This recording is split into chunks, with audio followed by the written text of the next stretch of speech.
Hozir yana bitta savol kelgan edi. Qarzlardan qutulish haqida deb savol beribdilar. Qarang, qarz nima degani? Agar pulni energiya deb oladigan bo'lsak, qarz bu sizni ehtiyojingizga nisbatan sizni energiyangiz yetmasligi degani.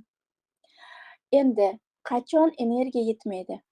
Qachonki siz tasavvur qiling, kimgadir o'zingizni xohishingizdan tashqari nimanidir qilsangiz, bu degani ko'proq o'zingizdan tashqari faqat nimanidir o'ylasangiz, kimgadir o'zingizni bag'ishlab yuborsangiz, sizni avtomatik nima qiladi? Energiyangiz tugab boradi.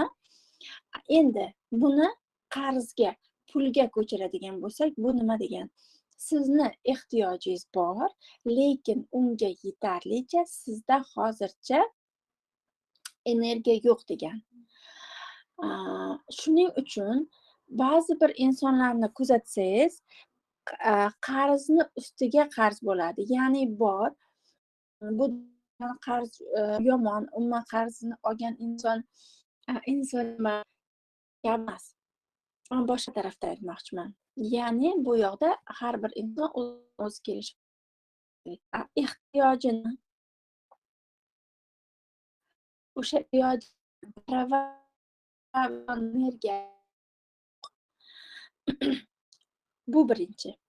Ikkinchidan, men juda ko'p konsultatsiyalarda uchratganmanki, ba'zi bir insonlar o'zlarida pul bo'lmasa ham boshqa insonga yordam berish tariqasida boshqa insondan qarz olib, boshqa insonga berishadi. Go'yoki ular nima o'rtada turib beradigan, go'yoki dallol sifatida.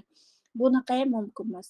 Ya'ni siz qachonki o'zingizni xatti-harakatlaringizga javob berishingiz kerak bo'lgan asl holatingizda, lekin siz boshqa insonni xatti-harakatiga, boshqa insonni tajribasiga aralashdingiz degan.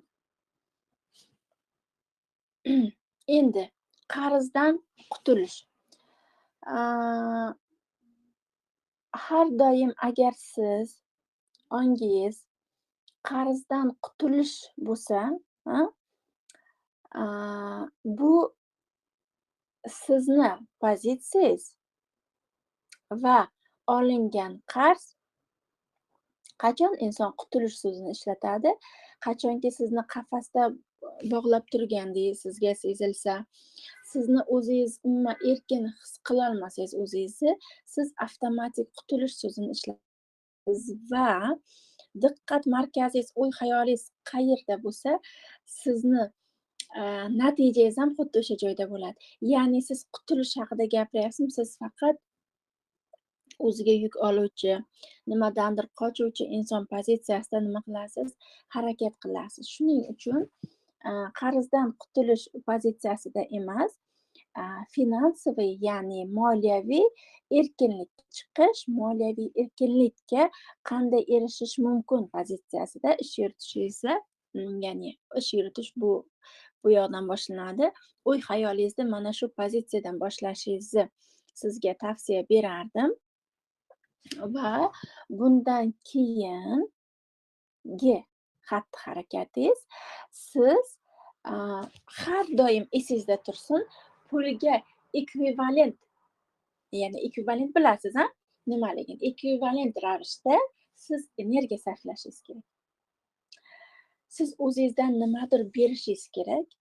Sizga bergan narsangiz ekvivalenti ko'rinishida qaytib keladi. Demak, siz o'zingizdan so'rashingiz kerak.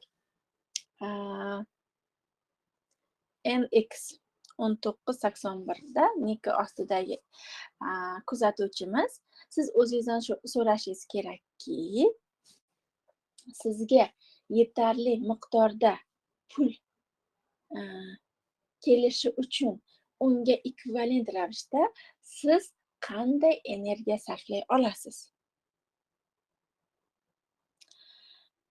Energiya sarflashda o'zingizdan kechib, voz kechib, nimanidir uyqusizlik yoki nimanidir evaziga asabiylashib, qiyinchilikka o'zingizni botirib emas, erkinlik pozitsiyasi.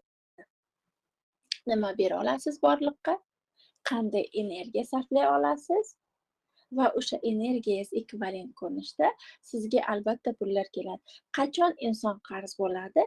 Qachonki o'zini ichki resurslarini, qachonki o'zini ichki injeneriyasi deymiz-ku, ishlab chiqarishi, o'shani yetarlicha sarflamaganda, yetarlicha chiqazmaganida inson o'zi avtomatik qarzga kirishni boshlaydi va boya aytganimdek, kimnidir xaloskori bo'lmoqchi bo'lganingizda ham qarzga botasiz va yana ba'zi bir narsadan qochish ongida kimdir sizni pulingiz yo'qligini bilmasligi kerak yo nimadir, shu qochish pozitsiyasida olingan pullar, ya'ni olingan kimdandir qarz olgan energiya hisoblanadi-da, o'sha olingan energiyalarni sizni qaytarishingiz qiyinroq bo'ladi. Chunki u sizni xohishingizga emas, xohishingizni teskarisiga olingan energiya hisoblanadi.